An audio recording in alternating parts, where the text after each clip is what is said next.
വിശുദ്ധരിൽ നാം ഇന്ന് പരിചയപ്പെടുക വിശുദ്ധ ഫ്രാൻസിസ് സേവ്യറിനെ പറ്റിയാണ്. ഒരുവൻ ലോകം മുഴുവൻ നേടിയാലും തൻ്റെ ആത്മാവിന് നഷ്ടമാക്കിയാൽ അവനെന്ത് പ്രയോജനം? മാന്യപ്രേക്ഷകരെ, നാം ഇന്ന് ശ്രവിക്കുക ഭാരതത്തിൽ ക്രൈസ്തവ സഭയ്ക്ക് രണ്ടാം ജന്മം നൽകിയ വിശുദ്ധ ഫ്രാൻസിസ് സേവ്യറിനെ പറ്റിയാണ്.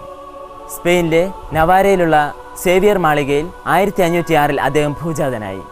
24-ാമത്തെ വയസ്സിൽ പാരീസ് സർവകലാശാലയിൽ തത്വശാസ്ത്ര അധ്യാപകനായിരുന്ന അദ്ദേഹത്തോട് വിശുദ്ധ ഇഗ്നേഷ്യസ് ലയോള ഒരു ചോദ്യം ഉന്നയിച്ചു.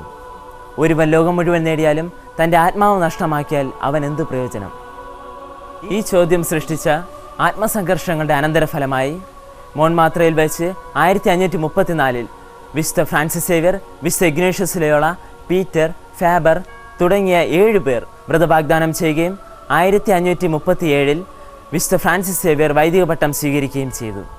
1542 മെയ് 6 ഇന്ത്യയിലെത്തിയ അദ്ദേഹം ഒരു വിനീത വൈദികനായി ഇന്ത്യൻ പ്രദേശങ്ങളിലുടനീളം പ്രേക്ഷിത പ്രവർത്തനം നടത്തുകയും ഇന്ത്യയിലെ ജനങ്ങളെ മാനസാന്തരപ്പെടുത്തുകയും ചെയ്തു. കണക്കനുസരിച്ച് അദ്ദേഹം 50,000-ത്തിലധികം പേരെ ജ്ഞാനസ്നാനപ്പെടുത്തിയിട്ടുണ്ട്. ഇന്ത്യ, മലാക്ക, ജപ്പാൻ എന്നിവിടങ്ങളിലായി 10 വർഷത്തോളം അദ്ദേഹം സേവനമനുഷ്ഠിച്ചു. ജപ്പാനിൽ നിന്ന് അദ്ദേഹം ചൈനയിലേക്ക് പോകാൻ ആഗ്രഹിച്ചുവെങ്കിലും ഹോങ്കോങ്ങിൽ നിന്ന് 100 നാഴിക അകലെ സാൻസിയൻ ദ്വീപിൽ വെച്ച് അദ്ദേഹത്തിന് ടൈഫോയിഡ് ബാധിച്ച് 1552 ഡിസംബർ 2-ാം തീയതി വെള്ളിയാഴ്ച ഈശോ എന്ന തിരുനാമം ഉച്ചരിച്ചുകൊണ്ട് അദ്ദേഹം സമാധാനത്തിൽ നിദ്ര പ്രാപിച്ചു. എനിക്ക് ആത്മാക്കളെ തരിക, ശേഷമെല്ലാം അങ്ങ് എടുത്തുകൊള്ളുക എന്ന അതിശക്ത പ്രാർത്ഥന ഉച്ചരിച്ചുകൊണ്ട് അദ്ദേഹം ഇന്നും ഗോവയിൽ അന്ത്യവിശ്രമം കൊള്ളുന്നു.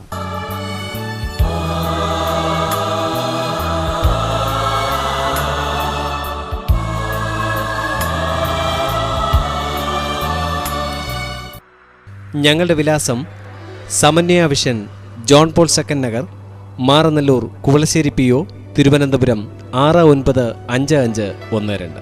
ഞങ്ങളുടെ ഇമെയിൽ palagan2011@gmail.com. നിങ്ങളുടെ ദേവാലയങ്ങളുമായി ബന്ധപ്പെട്ട വാർത്തകൾ ഞങ്ങളെ അറിയിക്കുവാൻ വിളിക്കുക 9847031802 9496813634.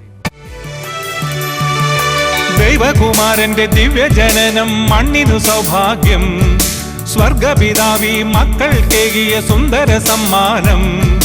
ദൈവകുമാരന്റെ ദിവ്യജനനം മണ്ണിനു സൗഭാഗ്യം, സ്വർഗപിതാവി മക്കൾക്കേകിയ സുന്ദര സമ്മാനം. തിരുനാളായി അണിചേരാം ഹൃദയത്തിൽ സ്നേഹവുമായി, തിരുനാളായി അണിചേരാം ഹൃദയത്തിൽ സ്നേഹവുമായി. വാനവർ ദൂതരും മാനവർ ഞങ്ങളും ചേർന്നു പാടുകയായി ഈ സ്നേഹ സംഗീതം. Gloria, Gloria.